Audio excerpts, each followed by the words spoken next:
Halo teman-teman, kita mulai ya. Nisin. Halo?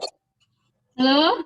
Ya, jadi malam ini kita mau bahas tentang perbedaan marketing, selling, dan branding. Selama ini kalau kita jadi agent, kalau secara umumnya kita diajarkan untuk melakukan namanya selling dulu awalnya. Selling artinya menjual. Kalau kita melakukan teknik menjual, atau kalau perusahaan kita fokus selling, maka kita perlu melakukan namanya banyak promo. Ini promo ya. Setiap promo itu mengurangi keuntungan. Makanya dikatakan di sini adalah harga bawah. Jadi profitnya jadi kurang. Nah, ini profitnya. Kenapa profitnya kurang? Karena harga suatu barang itu ditentukan oleh HPP, harga pokok penjualan, biaya operasional, tambah profit. Karena kita fokusnya mau menjual, kita melakukan promo, maka profitnya berkurang. Kayak seperti kemarin, diskon dari perusahaan, itu juga termasuk promo. Kan teman-teman tahu ya, sekarang juga lagi ada promo masuk KKTT diskon 25%. Nah, itu artinya perusahaan lagi melakukan namanya selling. Memberi promo untuk perusahaan, untuk nasabah, sehingga nasabah senang untuk mengambil.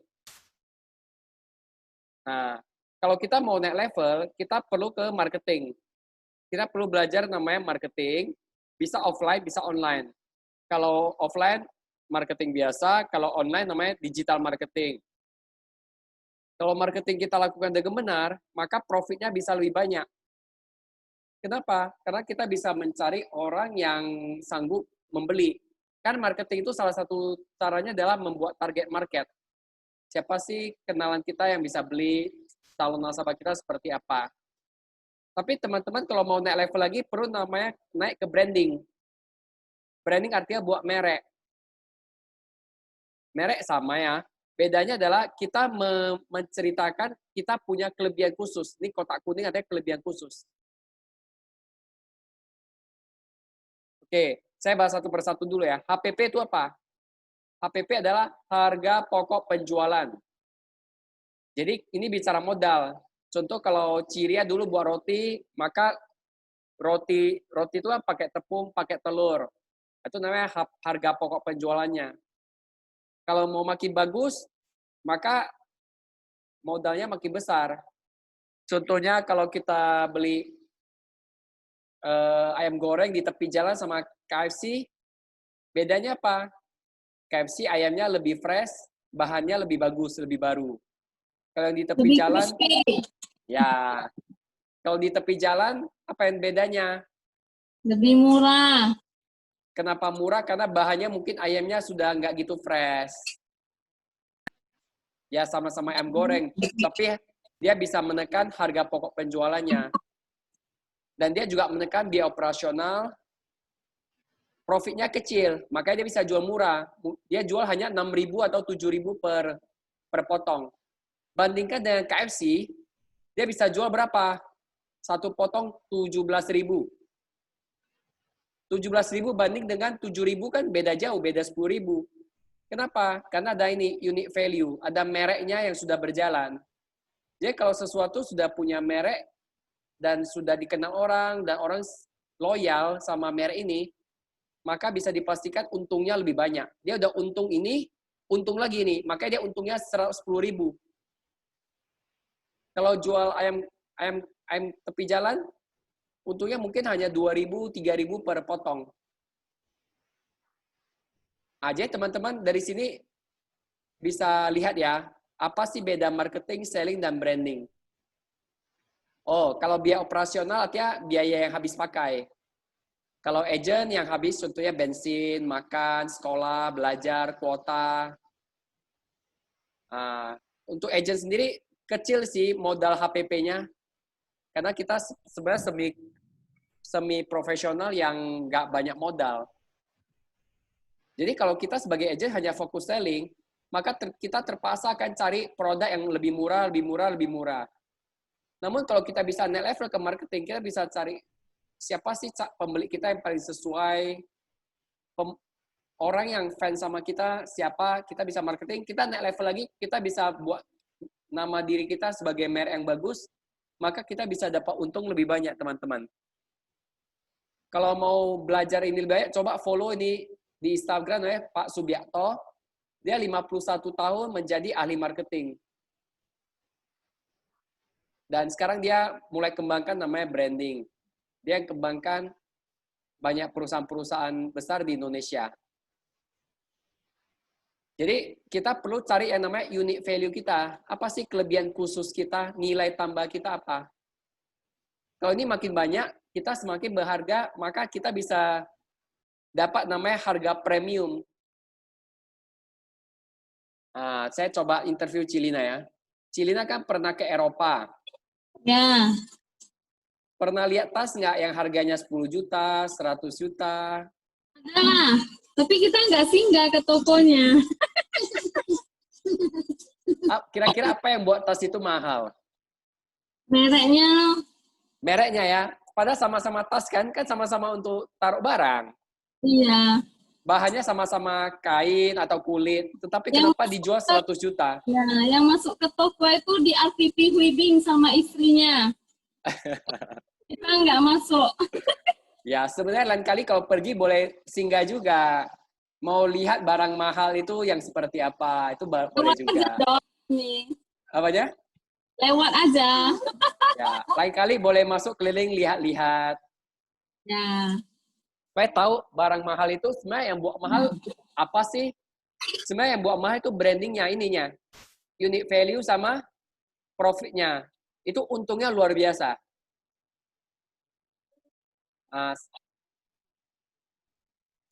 Bentar ya. Ya. Marketing dan branding. Mau pilih branding. Kalau saya pilih ketiganya lah. Tiga-tiga dong. Ya, oke. Udah mati kita, Kak Golda. Karena untuk proses sampai branding itu butuh waktu. Contohnya zaman dulu, orang jual Aqua, orang bilang dia gila. Namanya Pak Tirto. Pak Tirto, dia berpikir, saya mau jual minuman dalam botol. Terus banyak orang ketawain dia, wih orang gila, masa air taruh botol dijual. Di sini air tinggal rebus saja, dan murah. Jadi dia berpikir sebaliknya. Dia berpikir air dan botol itu penting. Makanya dia mulai menjual selling dulu. Dia jual dengan murah dulu. Dia buat promo. Untuk memperkenalkan. Setelah itu dia mulai cari siapa sih yang mau beli air minum ini. Akhirnya dia tahu perusahaan-perusahaan yang mau gampang, nggak usah repot masak air. Dan yang paling pasti orang-orang luar negeri. Orang luar negeri itu bisa sakit perut kalau minum air yang dimasak gitu, banyak kumannya. Kalau kita sudah kebal. Nah, jadi dia cari marketing, dia target marketing ke orang-orang yang terpilih, dia cari ya. Udah kebal. Habis itu karena lama dia jual Aqua, lama-lama dia terkenal. Sekarang kalau bilang mau minuman botol, pasti bilangnya merek Aqua. Mau minum apa? Aqua. Padahal yang datang Ades, Aqua, macam-macam. Itu karena mereknya sudah jalan. Jadi yang perlu kita lakukan adalah kita lakukan bertahap. Kita belajar selling dulu, naik level ke marketing, naik level ke branding. Namun kita lakukannya bertiga bersamaan. Jangan satu persatu, jadi lambat. Lakukan bersamaan. Lakukan branding, selling, dan marketing. Oke. Nah, salah satu cara untuk mempercepat selling, marketing, dan branding adalah kita melakukan branding di sosial media. Kita menjual lewat sosmed, marketing lewat sosmed. Dan salah satu indikator sukses kita melakukan dengan benar adalah kita followernya naik. Jadi kalau follower kita agak naik, maka kita harus review apa yang harus kita lakukan supaya follower kita bisa naik. Targetnya adalah satu hari 10 follower. Jadi kalau satu hari nggak ada 10 follower, berarti ada sesuatu yang salah. Atau ada hal yang bisa diperbaiki lagi? Saya contohkan review ya. Misalnya, nah, misalnya saya lihat punya Ci Elis ya. Dari tanggal 31 Agustus sampai 14 September, ada kenaikan follower 18. Kita tahu ada 14 hari, kalau targetnya satu hari 10 follower, maka harusnya 140. Maka Ci Elis ini masih belum maksimal. Berarti ada sesuatu yang harus diperbaiki dari cara dia bermain sosial media.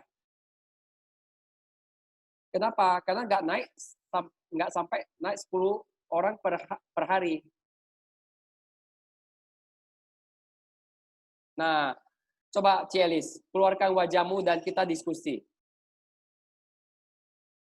Jangan pasang foto anak mudanya.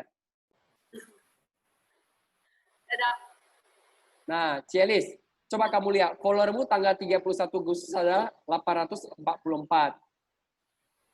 14 hari kemudian jadi 883, dia naik 18 orang. Kita lihat dari mana? Nah ini. Tanggal 31 Agustus ada 844. 14 September ada 883. Oh, naik 40. Ini ada naik 40 orang ya. Postingannya berapa? 24. 29. Ini rajin sekali postingnya. Satu hari bisa posting 2-3. Namun yang terjadi adalah kita lihat engagement-nya rendah. Engagement apa itu? Engagement itu apa? Oke, saya jelasin ya. Teman-teman tahu ya, di IG kan ada yang namanya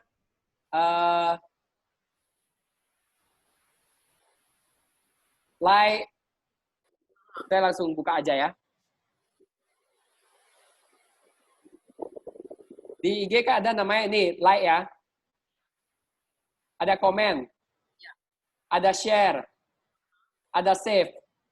Jadi kalau di total semua, oh saya langsung contoh kasus saja. Saya ada buat apanya? Contohnya.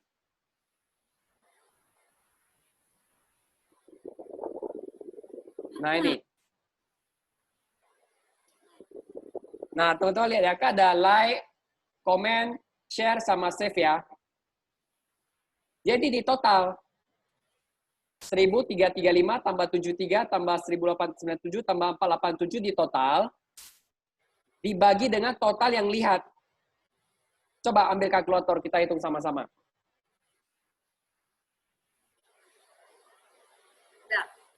Satu like 135 1335 tambah 73, komen tambah 1897 tambah 487. Ya. Dapatnya 3792 kan? Ya. 3792 dibagi dengan total akun yang lihat 25.000 ini yang di samping. 5661 ya? 25.661 kali 100. 14,777. Dapatnya kan 14,7%. Ya kan? Artinya postingan ini disukai 14,7% penonton. Instagram itu sekarang melihat berapa sih engagement rate-nya, persennya. Kalau persennya bagus, maka akan disebarkan ke lebih banyak orang lagi.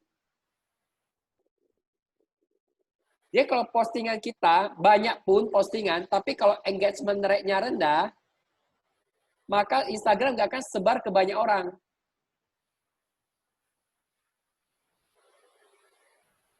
Kalau nggak disebar ke lebih banyak orang, artinya apa? Artinya ya sedikit aja yang lihat.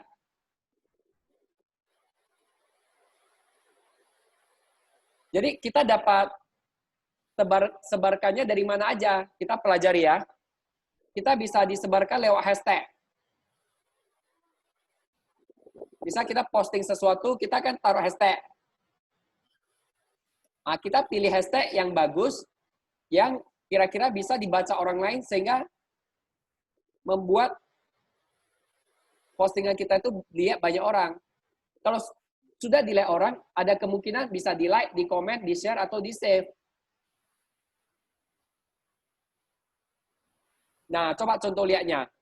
Ini ada 25.000 orang lihat, yang akhirnya ada 984 orang yang lihat profile. Ada 15 orang yang klik website, ada 1 orang yang call. Ini kayak salah pencet nih. Karena nggak masuk call-nya. Dari 984 yang lihat, yang follow ada berapa? Ada 91 orang.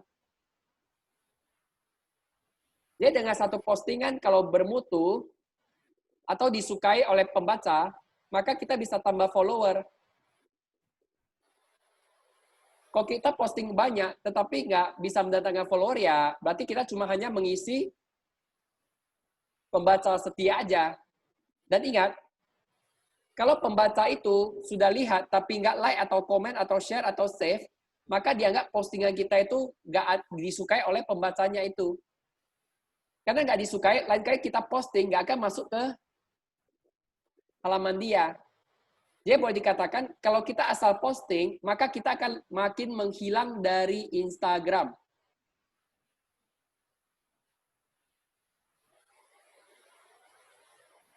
Nah, inilah yang harus kita sadari. Kalau kita nggak maksimal, maka kita akan menghilang dari IG. Karena cara kerja algoritma Instagram adalah, begitu kita posting sesuatu, maka Instagram akan coba posting ke 10% follower kita. Misal follower kita ada 1.000, maka dia kirim ke 100 orang. Kalau 100 orang itu nggak ada yang respon, nggak ada yang like, nggak ada yang komen, nggak ada yang share, nggak ada yang save, maka dianggap postingan kita itu nggak menarik untuk follower kita yang lain. Maka itu nggak disebarkan ke yang lain lagi. Nah, kata kuncinya kita harus ngerti cara mainnya. Kalau kita ngerti cara mainnya, kita lebih maksimal hasilnya. Kita harus bedain yang namanya postingan di feed sama di story. Kalau yang benar-benar bagus, baru kita taruh di feed. Kalau yang kita rasa kita mau bagikan ke pembaca kita, ya taruh di story aja sebenarnya. Nah, kita lihat contoh yang lain ya.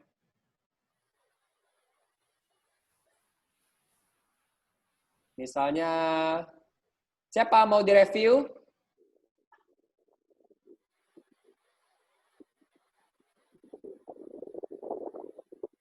Cilina lah ya, mumpung ada orangnya. Cilina udah apa? Udah apa? Save ini, IG Blade? Belum. Coba tes, buka www.igblade.com. Nanti kita bisa kelihatan. Dari 7 September sampai 14 September, ada peningkatan 6 orang, 2 orang, 5 orang. Ini ada -3, plus 1 orang, plus 3. Postingannya, apanya? igblade.com. Cari aja di Google IG Blade. Black ya? Oh, Black. Pedang. IG Blade pedang. Oke. Nah, kita lihat ya. Cilina itu postingnya, untuk postnya, dia tanggal 8 sekali, tanggal 11 sekali, tanggal 14 sekali. Engagement-nya rata-rata 3%. Artinya, apanya? Kok bisa nampak? Ya, kan tinggal masukkan namanya aja. Kita tinggal, oh ya, nanti klik di sini favorit. Oh, search profile gitu ya? Nah, ini search profile. Habis itu kita ketik favorit. Maka dia akan bantu pantau sejak kita pertama kali klik ini. Saya pertama kali klik kan tanggal 7 September. Maka datanya dari tanggal 7 September ada. Oh, ya. Ini dipantau setiap hari. Ya. Nah, kita lihat ya, berapa sih pertambahan followernya? 90 hari yang lalu, follower ada 2.052 orang. Ya. Pernah turun, habis itu naik lagi. Sekarang jadi 2075 orang. Berarti naik berapa? Naik 20 orang lah ya. 23. 52 kurang 75, ya 23 orang. Oh, ini dari 1 September ya? Dari 31 Agustus. Berarti sudah ada 13 hari, tambah hari ini 14 hari, artinya harusnya kan naik 140 targetnya. Ini artinya ada hal yang harus dimaksimalkan lagi. Ya. Maksimalkannya apa? Satu, konten dibagusin, hashtag dibagusin, kemudian di-share ke pembaca ke WhatsApp kita. Kan kita ada buat broadcast list. Kita boleh share hal-hal yang edukasi ini ke mereka. Oke. Kalau orang yang kita share, yang dekat dengan kita, dia like, comment, share, atau save, maka akan membuat Instagram mengenali ini bagus, dan dia akan sebarkan ke lebih banyak orang. Kalau disebarkan ke lebih banyak orang, kalau bisa masuk sampai Explorer, maka kemungkinan kita dapat follower baru, kita dapat bank nama baru, itu sih tujuannya. Nah, kita lihat following-nya turun terus, kayaknya dia ada banyak unfollow orang ya. Ya, yang nggak penting ku unfollow. Ya, karena waktu terbatas nggak kelihatan. Ini kalau lihat 7 hari terakhir, ada naik 12 follower.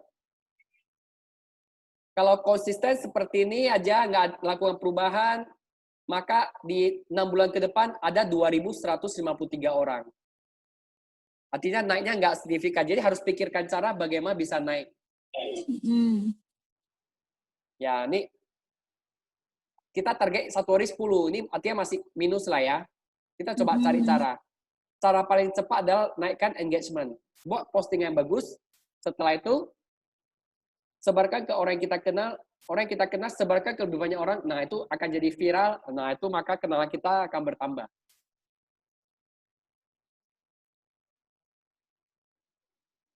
Oke. Ada yang mau ditanya, Cilina, untuk hasilnya? Nggak ada, Dok. Jelas ya? Ya.